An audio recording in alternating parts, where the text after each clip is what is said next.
Oh! Plenty of dolphin damage. Don't lose your head over this. And whatever you do, don't pull it out. Get ready to laugh. Are you ready to laugh? Because today we are breaking down and reacting to all the outrageous medical scenes and shocking injuries from the Simpsons Treehouse of Horror. Let's dive right in. Oh!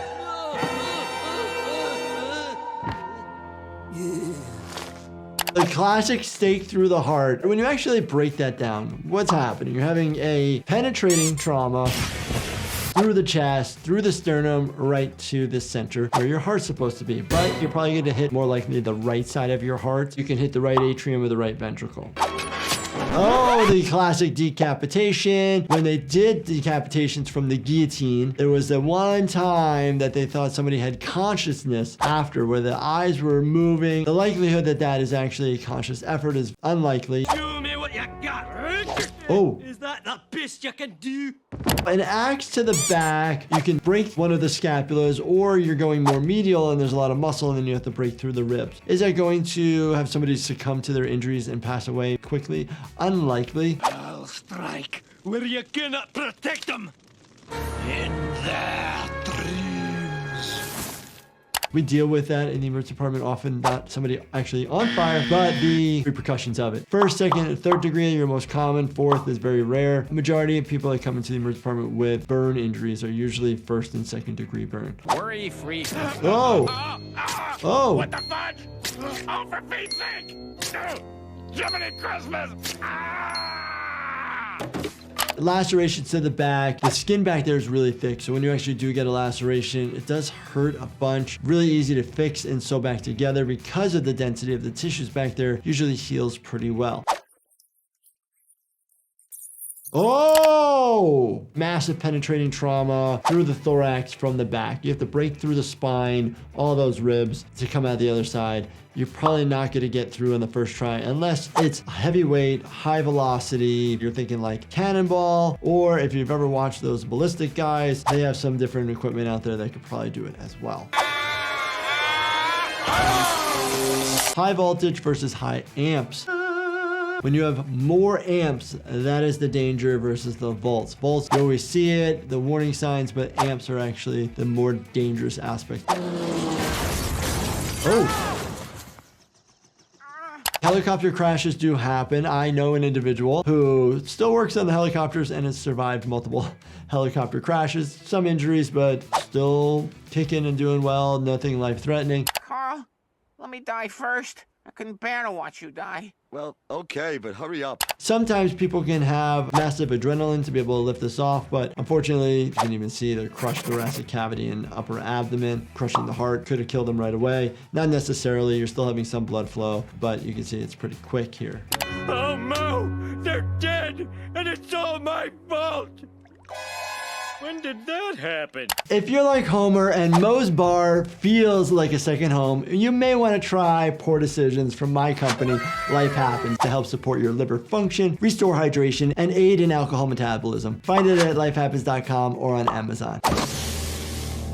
Whoa. Wow! Did a shark do that? Yes, he was testing out a new blood-based suntan lotion. That's pretty funny. Sharks don't like human blood, but they do like other marine animal blood. Typically, they bite people out of irritation or movements or think that you're a fish. I'm going smorgasbord on these Poindexters. Oh! There is no pain when you're actually touching the brain itself. The brain is insensate. It doesn't have any pain receptors to it. Oh. Oh man, is this gonna hurt?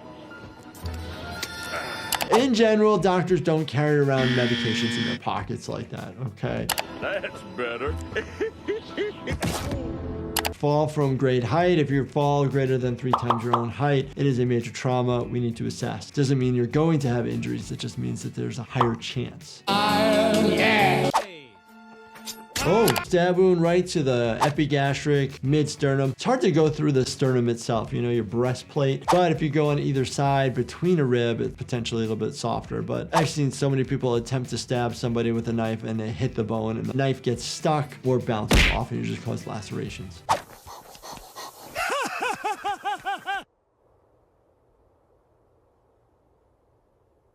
He's using a venti mask, basically. It's not a non-rebreather because that would have the bag underneath, but a venti mask. So you're getting a certain percentage of oxygen. Maybe too much, making him get hyperoxygenated. Usually wouldn't cause you to pass out. It'd be the opposite. Go, go, go!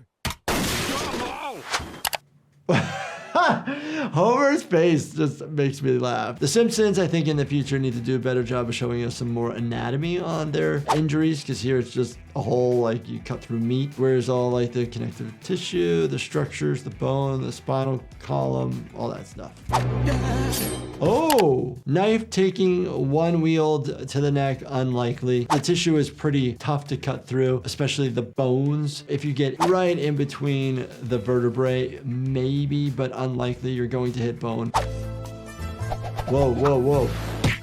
Traumatic injury, blunt trauma to the head. Skin splits open. That's where you're gonna have your bleeding. We can fix that, no problem. Forehead just has a lot of blood vessels and you can bleed easily from that area. But then you're worried about fracture and you're worried about bleeding in your brain.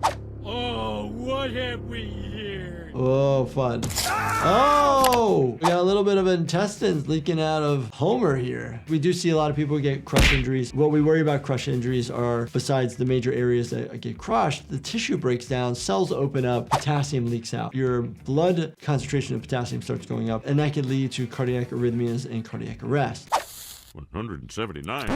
Whoa, 179. No, the highest temperature I've ever seen was like 107.3 or 4, but your brain's frying, so you really gotta get the temperature down. Ice packs, cooling blankets, cool fluids, Foley catheter into the bladder that circulates cold water. Anything you do to get the temperature down to about 102.